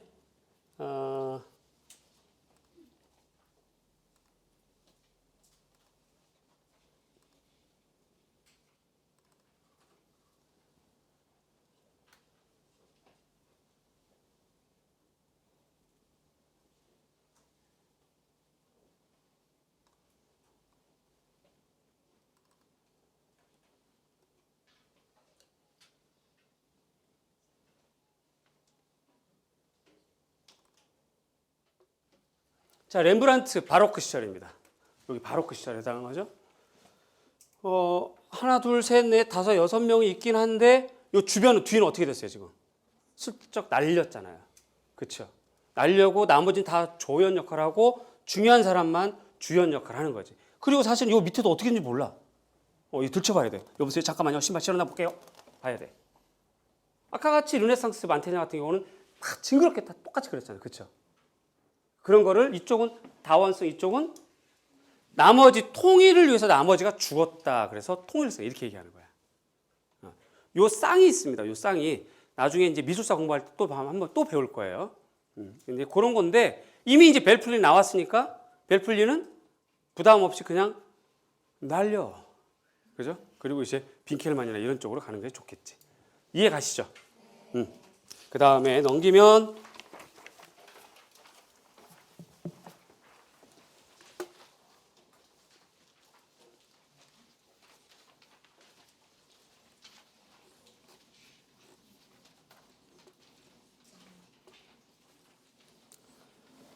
서술형 문제가 굉장히 좀 복잡해요. 항상 서술형 A형의 1번은 이렇게 교수법이 나옵니다. 교수법. 그래서 다음은 공공고등학교 초임교사인 김교사와 경력교사인 박교사의 대화 내용과 교수학습 지도안의 일부이다. 성취 기준을 근거로 가해 학습 목표 두 가지를 쓰고 이거 성취 기준은 여러분들 그냥 그대로 외우셔야 돼요. 1년 내내. 왜 그러냐면 이게 2차에도 적용이 됩니다. 지금 오늘 2차 준비 학생들이 지금 오늘 수업을 하거든요. 2차 준비가 금요일 반, 토요일 반, 일요일 반, 월요일 반, 화요일 반 5개 반이 있는데 오늘 토요일 반 하다가 이제 여러분들 설명회 때문에 중간에 끊고 나머지 반은 이제 여러분 설명회 끝나고 오후에 와서 하는데 오늘 2차 대비반 문제에서도 감상 영역인데 고등학교 성취 기준에 근거해서 학습 목표를 쓰시오 이렇게 돼 있어요. 그러니까 그때까지도 성취 기준을 알아야 되는 거야. 그렇게 되고 네 번째 줄 그리고 기억의 단계에서 수업 자료에 순수 분수법 적용된 교사학습 분수법 놀랬습니다. 아주 이 분수법이 뭐냐면 봐봐요. 예를 들어서 이제 탁구를 친다. 그럼 탁구 처음 배우는 사람들 어떻게 배워요? 자 라켓 잡아봐 쳐. 그러면 이렇게 하다가 뭐 공 떨어 뭐 이렇게 되잖아요. 그러니까 안 되니까 자 라켓 잡고 공이 오면 손 대고 발 있는 상태에서 허리를 뒤로 틀어 이렇게 그래서 허리를 통해서 팔꿈치가 옆에 붙어서 팔이 움직이는 게 아니라 허리를 돌리면서 얘가 인사하는 것처럼 그래서 이렇게 반 이렇게 돌아가야 된다라고 하면서 자 동작 하나 둘 자 숙이고 셋 이렇게 동작을 끊어서 하는 거 이걸 분수법이라고 그래요. 무슨 과? 체육과 문제입니다. 체육과 문제. 미술과에서는 안 쓰던 거예요. 미술과에서 안 쓰던 거. 체육과 문제가 나왔습니다. 그래서 야 그럼 앞으로 미안합니다. 앞으로 체육과 것도 해야 되고 음악과 것도 해야 되나 막 해서 다 확인해 봤는데 더 이상 할 건 없고 얘네야 얘네. 붓고 실을 때 붓 잡어 자 화면에 자 동그라미 자 오른쪽부터 하나 둘 꺾고 스톱 1이란 얘기야 지금. 그 얘기예요. 분수법은. 요거는 수업할 때 제가 교수학습 방법론을 할 때 2주차쯤 할 텐데 전수법, 순수 분수법, 전진적 분수법, 반복적 분수법, 전수포 분수법 요거 수업 다 해줄 겁니다. 그때 만나요. 오늘 그냥 순수 분수법이란 하나의 동작을 몇 개로 나눠서 차차 가르쳐 주는 거. 하나의 동작을 몇 개로 나눠서 착착착 가르쳐 주는 거. 그걸 뭐라고? 예, 분수법이면 순수 분수법. 경상도 사투리인지 모르겠어요. 뭐라고가 경상도 사투리인가? 저는 서울 사람이에요. 수업은 이제 대전도 가고 대구도 가고 하니까 대전 갔다가 대구 가면 대전 사투리 써요, 제가. 그럼 학생들이 막 웃죠. 그리고 대전 가면 또 대구 사투리를 써요. 그래서 좀 이상한 팔도 사내가 돼버렸습니다. 서울 사투리가 좋아요. 다음 2번 아이스너. 문제 한번 다 같이 쭉 길게 읽어보겠습니다. 시작. 캐터링 밑줄 별표까지는 하지 마세요. 이미 나와버렸으니까. 캐터링 프로젝트의 네 가지부터 시작.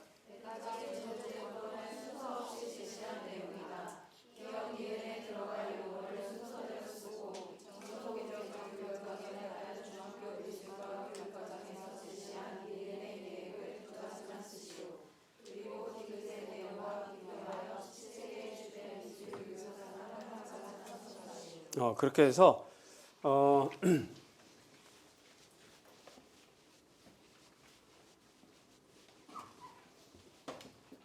우리가 지금 선행학습반 제1주차 때 미술 교과 교육론을 했었습니다. 그거를 이제 기억을 더듬어서 보시면 여기가 이제 산업혁명기라고 보고 요때는 주로 디자이너 육성의 목적이 주로 많이 몰려있기 때문에 요 시절을 이른바 요게 이제 1770년부터 1890년대까지 요때를 우리는 그렇지 잘했습니다. 표현 기능 중심 미술 교육이다. 이렇게 얘기를 합니다. 이렇게 얘기를 해요. 이때 무조건 기계적으로 그리는 거야. 도화지표, 어깨, 뭐 이렇게 이제 그리는 거죠. 그랬다가 1900년대에 와서는 이때 전체적으로 심리학도 발달하게 되고 아동학도 발달하게 되고 결정적으로 진보주의가 이렇게 등장하던 시기라서 이때는 주로 창의성을 육성하자. 여기에 초점이 있습니다. 그래서 이때를 무슨 교육이라고 그러면 창의성 중심 미술 교육이라고 그러죠. 자, 여기 진보주의에 해당하는 학자 혼자는 외로워? 듀이랍니다. 듀이가 너무 유명해졌어요. 그래서 이 듀이의 이론을 실천하고 너만 유명해? 나도 유명할 거야. 누구? 치제.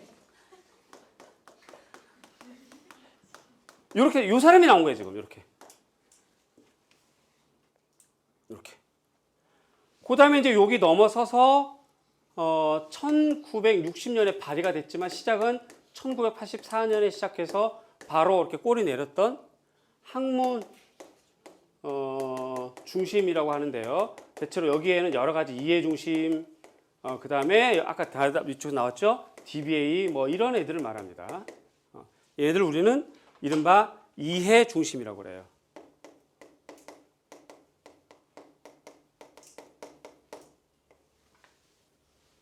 이해 중심. 이해 중심. 교과를 너 이해했니? 내 눈 좀 봐봐봐. 이해했니? 그래서 아이스 너 이해했어? 내 눈 보고 얘기해. 누구? 아이스. 이게 지금 요 사람이 나온 거예요. 그 그 다음에 이제 나머지가 현대미술 교육론인데 지금까지 진행되고 있는 거. 그래서 이제 시각문화, 다문화, 그다음에 구성주의 뭐 이런 애들이 이제 이렇게 전개되고 있는 거야. 과거의 선택형 때는 이거 되게 다 외워야 되는데 이제 다 외울 필요 없어. 이렇게 큰 틀만 턱 외우고는 이제 놀아버려. 다 외워서 엎드려 자. 막 이렇게 할 수 있어요. 굉장히 부담이 덜었어. 정말 복 받은 사람들이야. 그 선택형 때 불과 2년 전만 해도 여기 있는 학자 취재만이 아니라 그냥 막 우수수수 다 외웠어야 돼요. 빅터 다미코, 뭐 나타리 콜부터 시작해서 뭐 막 다 외웠어야 돼. 여기는 월터 스미스부터 시작해가지고 플랭클린이 어떻게 되고 뭐 그냥 뭐 파울이 어쩌고 뭐 막 엄청나게 외웠는데 이제 그런 거 외울 필요 없어졌어. 여러분들은 아주 간단 명료하게 중요한 것만 딱 잡아 외우면 돼. 굉장히 부담이 없어졌어요. 대신에 외워야 돼. 외웠다고 착각하면 안 돼. 나 배웠으니까 라고 하지만 백지를 딱 주면 못 써. 달달달 떨리면서 나 왜 이러니 머리 쥐어뜯고 집에 가서 엄마를 째려보는 거지. 엄마 내 머리 엄마 닮았는데? 뭐 이러면서 외워야 돼요. 중요한 거 딱 잡아서 이렇게 되는 거예요. 여기서 나온 거예요. 고마운 건 말이죠. 이게 우리 기본서 67페이지에 그대로 있습니다. 이 문장이. 그래서 첫 번째 기억은 수단, 니은은 평가, 디귿은 여기 보세요. 아동이 이렇게 자라는데 외떡잎으로 외우니까 쌍떡잎 식물로 이렇게 자라는데 얘를 내버려 둬야만 얘는 잘 성숙한다. 성숙은 자연적인 거야. 취재 두위. 뭔 소리야? 여기 벗진목도 대고 거름도 주고 물도 주고 비 오면 우산도 씌워주고 얘한테 너 인마 공부 잘할 거야 못할 거야 내 눈 쳐다보고 얘기해 이렇게 해야 된다. 성숙은 외부적인 환경, 교육 환경이 중요하다는 것은 아이스너예요. 지금 그 얘기예요. 이 지금 디귿 문제가.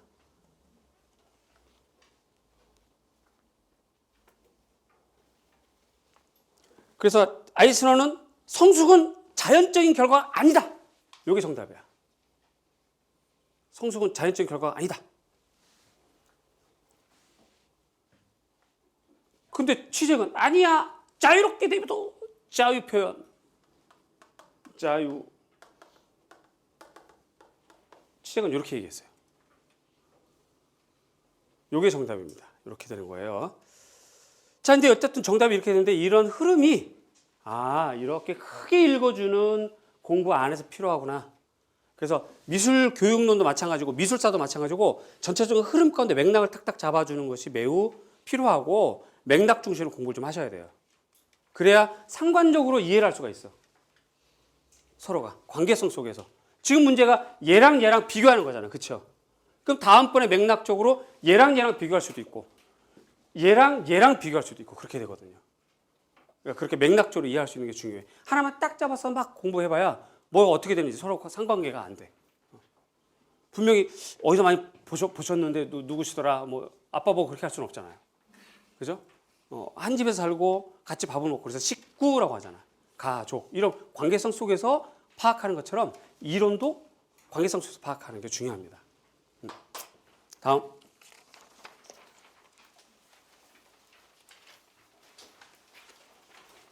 타이포그래피가 나오는데 굉장히 어려운 문제였었어요. 이런 거는 강론, 강론이라고 하는 건데 디자인 타이포그래피 그 자체 책을 봤어야 되는 거예요. 레저빌리티, 리더빌리티. 그래서 그 좀 똘똘한이라는 표현이 좀 맞을지 모르겠는데 똘똘한 수험생은 그 영문을 보고 어렴풋이 맞춰서 쓴 사람도 있어. 그래서 이건 가동력이야, 가동력. 간단히 말해서. 그래서 가동력을 높일 수 있는 방법, 가동력을 낮출 수 있는 방법, 뭐 이러한 것들의 내용인데 요건 지금 이 시간에 설명을 해도 여러분들 잘 이해하기 어렵고 디자인 공부를 하면서 같이 전개를 하도록 하겠고요. 그 다음에 4번은 석판한데 제작 과정을 단계별로 구분한 것이다. 밑줄chen 기억론에 해당하는 재료와 사용법 순서대로 서술하고 석판의 이미지 형성되는 기본 원리를 쓰시오라고 되어 있거든요. 굉장히 어려워들 하는데 얘도 우리 기본서 439페이지에 나옵니다. 그래서 배수성의 원리, 물과 기름의 반발성의 원리, 물과 기름의 반발성의 원리, 배수성의 원리. 무슨 원리요? 무슨 원리? 배수성, 배척한다 이거야. 배척, 배수, 물을 배척한다. 배수성의 원리, 반발성의 원리. 그렇지. 나와 그녀와의 원리. 뭐 이런 식으로. 뭔 말인지 아시겠죠, 그죠? 그러니까 기본서만 외워도 충분히 해결할 수 있었던 것이다. 자, 그래서 A형 그렇게 끝나고,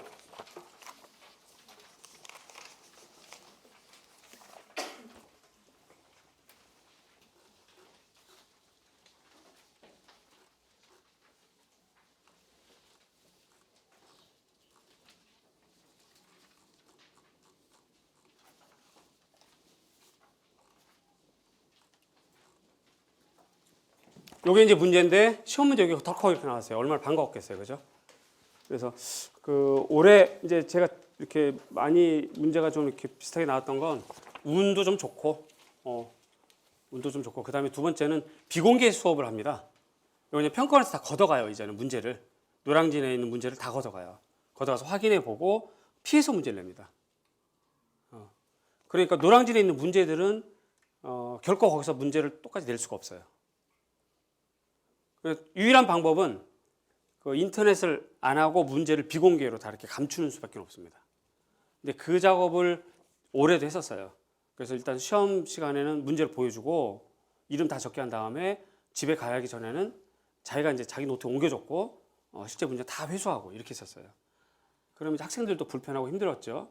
그러나 저러나 불평불만 잘 안 하고 잘 따라왔어요, 학생들이. 그러다 보니까 이렇게 문제가 감춰지고 평가는 이제 그런 걸 모르는 거지. 모르고 덜컥 냈는데 이렇게 탁 맞아 떨어지고 이렇게 되는 거예요. 머리를 아주 잘 써야 됩니다.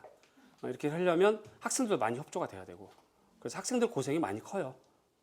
그래서 이렇게 적중했다는 거는 학생들 공로도 많이 있다 하는 걸 얘기하고 싶었고, 요거는 이제 그 1월 5학도, 또 다른 말로는 1월 5병이라고 그래요. 봉오리가 5개다 이거지. 병풍. 그렇게 되고, 요 지금 빨간 것만 쓴 것만 착착착착 써나가면 완전 5점짜리입니다. 여기서 중요한 건 뭐냐면 서술형 답지는 4줄로 돼 있어요. 몇 줄? 4줄로 돼 있어요. 이거 정답은 한 줄밖에 안 돼요. 자, 그럼 여러분 생각을 해보셔야 돼. 여러분들 나중에 제가 이제 좀 이따 1월부터 공부할 내용들을 좀 안내하고 소개를 할 텐데, 교육학도 하셔야 되잖아요. 그죠? 이 교육학은 논술인데 한 문제예요. 그래서 서술, 서론, 본론, 결론이 분명히 있어야 돼. 체계가 딱 잡혀 있어야 돼. 그런 거는 문장이 중요한 거야. 문장 안에 들어가는 단어도 중요하지만. 그런데 전공시험은 서술도 있고 논술도 있지만, 논술 시험이 고작 해봐 15줄, 서술이 4줄이에요. 근데 사실 열어보면 정답은 이렇게 한 줄밖에 안 돼. 자, 이럴 때 과연 문장력이 필요할까? 아니고 중요한 건 뭐야? 단어, 키워드가 중요해요. 그러니까 키워드 외울 생각을 하셔야지, 선생님 제가 쓴 거 좀 잘 썼나 봐주세요. 뭐 연애편지 쓰나? 뭘 봐주긴. 이게 막 첨삭하고 봐주는 게 그렇게 의미가 없어, 전공은. 우선 그 안에 키워드가 있는지 없는지가 확인돼야 되는 거야. 그게 가장 중요하다. 그래서 여기 문제에다는 여러분들이 키워드, 중요 용어 이렇게 써놓는 것이 중요할 것 같아요.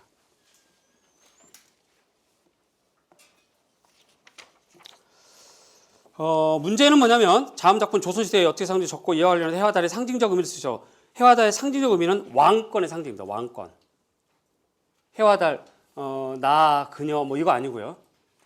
왕권의 상징. 이 작품에 드러난 구도. 구도는 어떻게 돼요? 좌우 대칭이죠. 도식적입니다.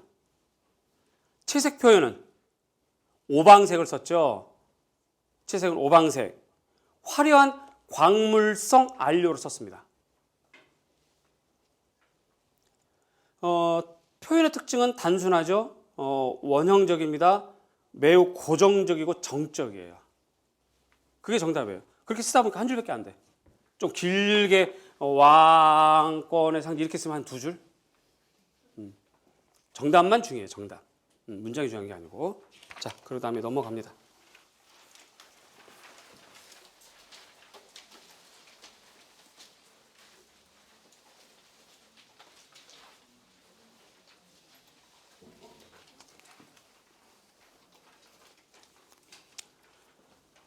괄호 안에 기억 내에 들어갈 용어를 순서대로 쓰고 고려부라고 하는 조형적 특징은 세 가지만 쓰시오라고 되어 있어요.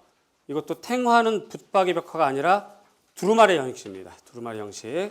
실내 봉안형과 야외 법형 두 가지가 있는데 야외 법형 때 사용하는 탱화를 궤불이라고 그래요. 궤불. 조형적 특징은 일반적인 불화가 조형적 특징은 섬세하고 화려한 필치. 섬세하고 화려한 필치. 상하 2단의 위계 구도. 그 다음에 채색을 뒤에서 하는 배채법 혹은 복채법이라고 하죠. 배채법 혹은 복채법. 뒤에서 채색한다 이 말이지. 배채법 혹은 복채법 혹은 후채법도 똑같은 의미예요.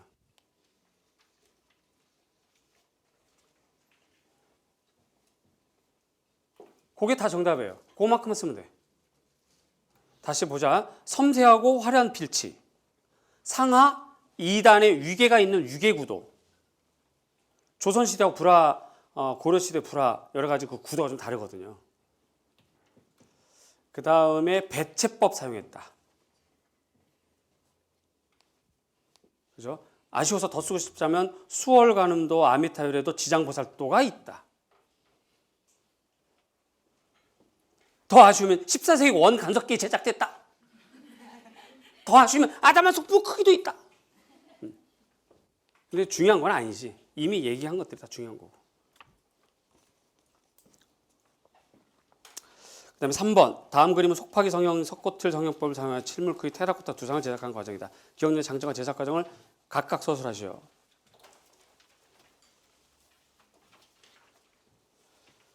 속파기 성형은 형태가 아주 복잡해가지고요. 다른 성형 기법으로 성형이 불가능할 때 만드는 게 속파기 성형입니다. 그게 장점이 되겠죠. 제작 과정은 내외면을 천천히 건조합니다. 내외면을 천천히 건조합니다. 형태에 따라 몇 단계로 절단하고요. 속 파내고 접합하고. 다시 합니다. 내외면을 천천히 건조시켜요. 앞뒤를 건조시킨다는 거죠. 그 다음에 형태에 따라서 몇 단계로 절판을 해요. 파내야 되니까. 그치? 어떻게 손이 이렇게 들어갈 수 없잖아. 손이 이렇게 꼬부라가지고 지렁지 이렇게 들어갈 수는 없잖아. 파내서 잘라내고 중요한 데 다 파내고 다시 접합하는 거. 이론적으로는 간단해요. 그게 속파기 성형법이고. 다시 내외면 천천히 건조. 형태에 따라 몇 단계로 자르는 거. 절단. 그 다음에 속 파내고 이제 다시 붙이는 거. 접합. 그렇게 되죠. 그 다음에 석고틀 성형은 대량 생산하기 아주 좋죠. 이장주의법이라고 합니다. 이장주의법.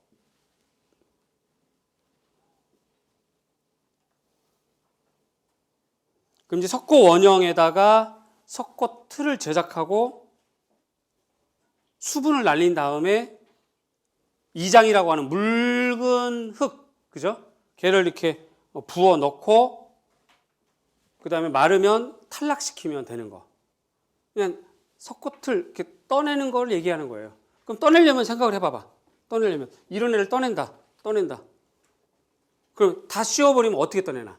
안 되죠? 그러니까 반틈 잘라서 이쪽 씌우고 이쪽 씌워서 원형을 만들겠죠, 그죠? 원형 만들어서 다시 이렇게 얘는 이제 원래 흙은 빼내고 원형 만들고 붙여. 구멍 뚫어서 거기다 이렇게 물처럼 되는 흙을 부어 넣어서 이렇게 한 다음에 마르면 이 틀을 떼어내면 그 안에 이렇게 있겠죠. 그런 형태야. 그대로 쓰면 돼.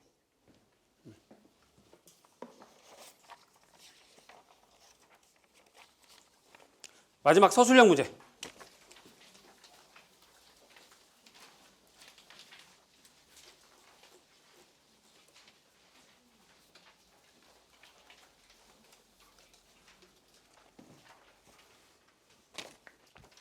이거는 제가 너무 기분이 좋았던 게 문제가 미술 사제와 관련되어서 써라 라고 문제였는데 저희가 문제 풀었던 거 9월달 모의고사 때도 미술 유파와 관련해서 써라.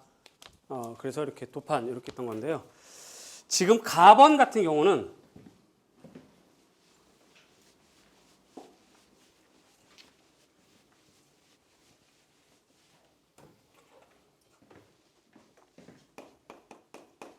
4번 같은 경우는 지금 작가 이름 누구예요? 프리드리히. 프리드리히는 어느 유파? 일단 나라가 독일이에요. 낭으로 시작해. 낭. 두 글자인데 만으로 끝나는데. 낭만. 독일 낭만주의. 프리드리히.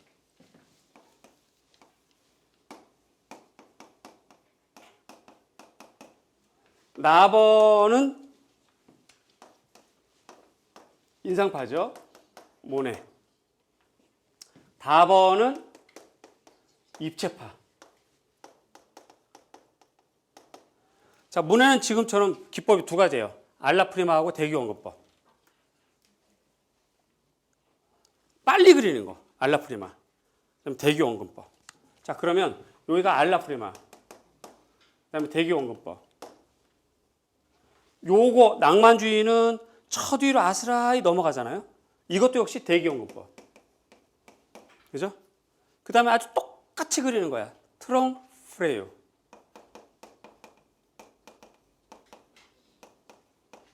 전부 다 정답. 입체파. 대상을 쪼개 해체 분해했어. 대콩포제.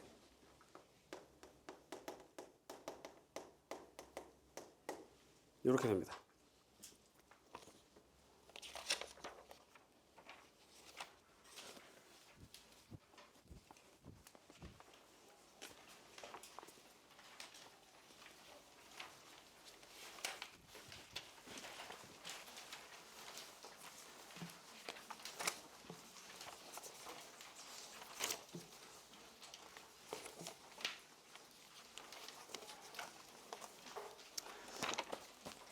논술 문제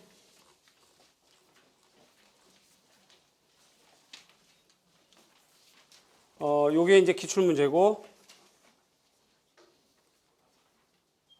요게 이제 우리가 풀었던 문제인데요.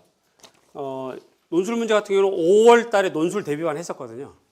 그때 이제 8주차 때 다뤘던 문제이기도 하고 그 다음에 11월 달 파이널 정리할 때 제일 마지막 아까 이제 이렇게 평가원에서 노량진 다 걷어간다고 그랬잖아요. 근데 걷어가도 소용이 없을 때가 시험이 토요일이면 우리 수요일 날 마지막 정리를 해요. 그럼 이미 인쇄 끝났으니까 걷어간 대로 어떤 소 하려나 맘대로 해봐. 그때 이제 아예 공개적으로 그때 문제 다 주고 이렇게 하는데 그때 풀었던 문제가 바로 이 문제입니다. 그래서 학생들 아마 기분 좋게 풀었을 거예요. 여러 가지. 논술 문제라서 여기서 이제 정답을 다 이렇게 얘기 설명하기엔 시간적인 관계가 좀 있고 그러니까 필요하시면 얘기하면 나중에 별도로 프린트를 해줄 것이고 그다음에 우리가 5월 달에 논술 대비할 때 구체적으로 쓰는 요령 그다음에 키워드 관련 자료 이런 것들은 그때그때 설명을 해야겠습니다.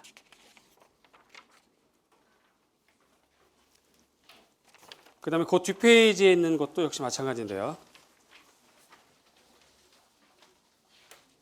이것도 논술 문제인데 우리가 풀었던 거. 요걸 쓰면 거의 정답군에 해당하는 거죠. 그래서 동양회화 전통적인 비평기준 하는 일품. 이게 이제 화론이에요. 화론. 그러면 우리가 아까 봤던 생기론 있었죠, 그렇죠? 기억나시나요?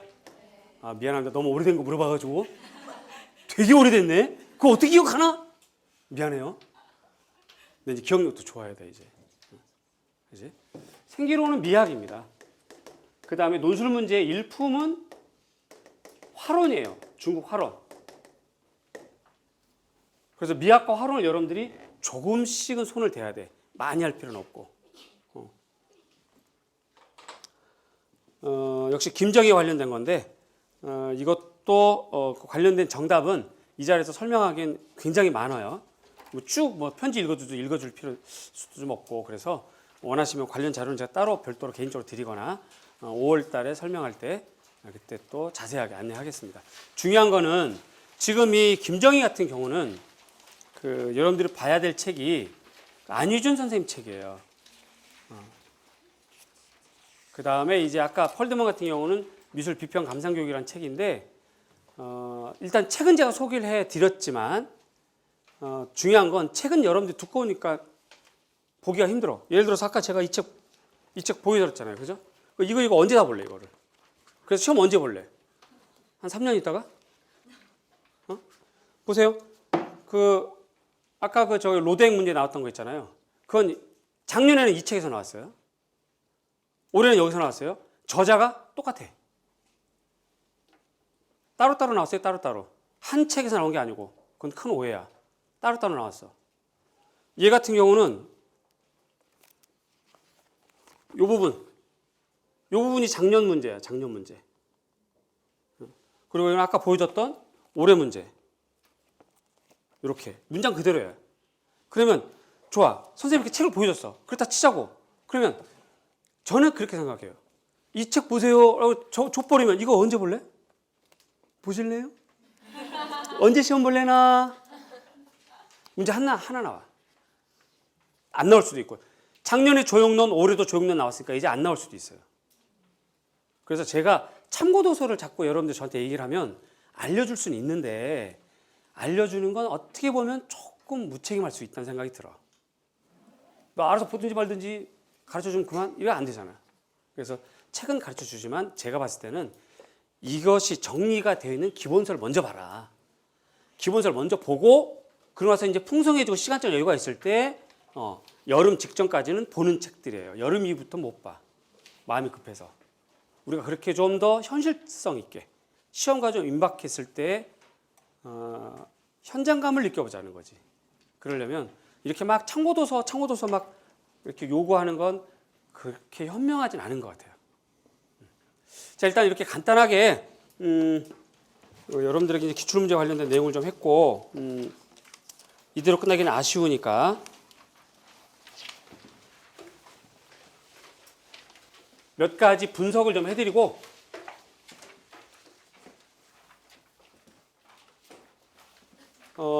유파를 보면요. 유파와 기법이 나와 있는 문제가 있습니다. 그렇죠? 요게 지금 시인상파가 있었고 그 다음에 아까 그 서술형 문제에 낭만주의도 있었고 인상파도 있었고 입체파도 있었고 사뭇 네 덩어리가 이렇게 나왔단 말이에요. 요게 나왔으면 제 생각엔 앞으로 입체파가 나왔으니까 여러분들 꼭 해야 될 거 야수파 공부를 좀 하시고 야수파, 유파. 야수파가 사용하는 기법. 잠깐만 기다려봐.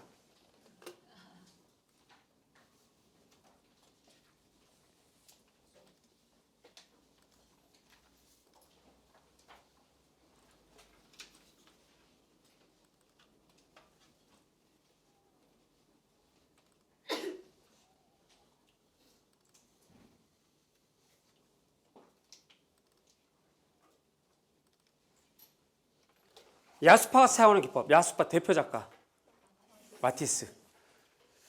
분명히 봐도 여체 누드긴 누드인데 사람 몸이 이렇게 생겼나? 사람 몸이 이렇게 막 어머 얼굴이 이만한데 허벅지가 어쩌나 길어졌는지 손은 고무고무하고 늘어났어 막. 사람을 이렇게 막 발가락도 3개밖에 없어. 어머나. 이렇게 하는 거를 변형 혹은 왜곡이라고 그러는데 원어로는 뭐라고 그러냐면 이렇게 좀 하지 마시오. 뭐야? 데포르마시오. 뭐라고? 데포르마시오. 이렇게 하지 마시오.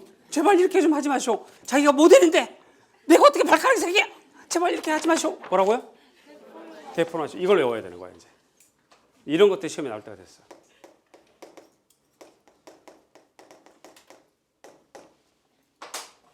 이거랑 그 다음에 중요한 초인실.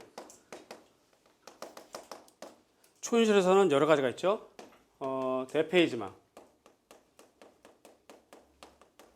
그 다음에 포토몽타주.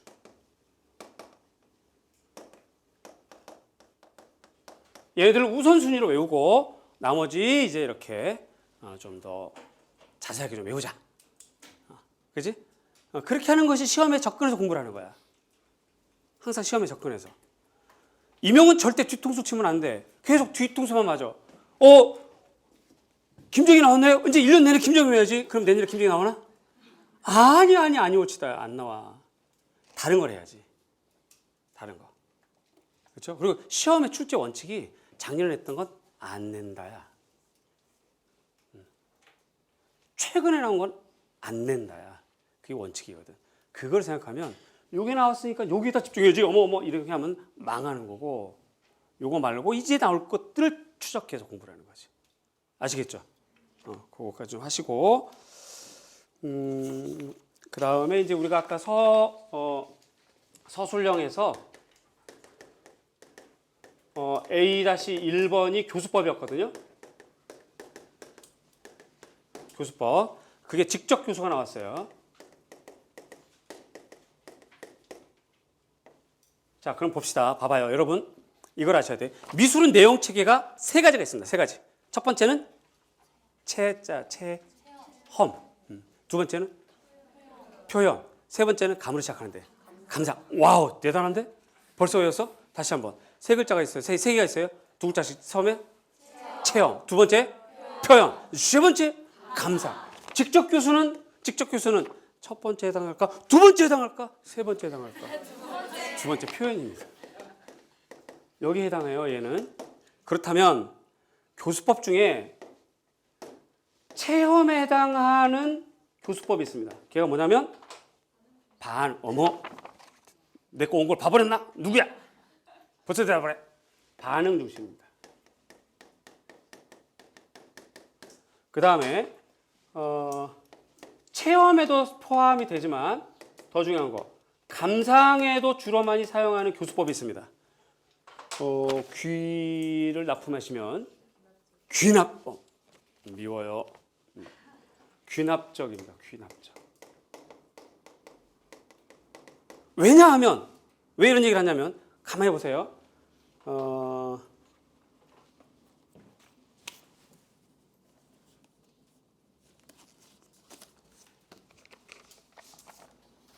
여기 이제 작년도 기출 문제인데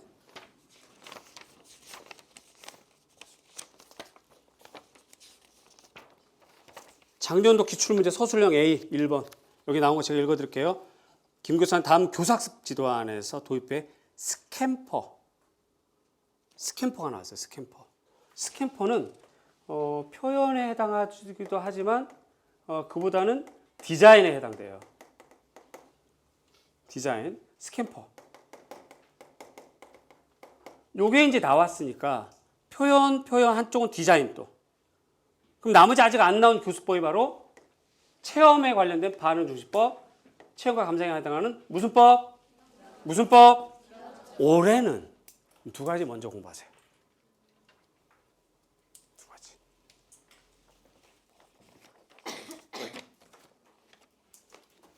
자, 이렇게 해서 기출문제 해설을 좀 간략히 마치고 잠깐 쉬었다가 우리가 영상을 통해서 내년도 공부 어떻게 할 것인가를 좀 얘기하기로 하겠습니다. 화장실 다녀오십시오. 설명 들을만해? 안 어렵고? 안 어려워?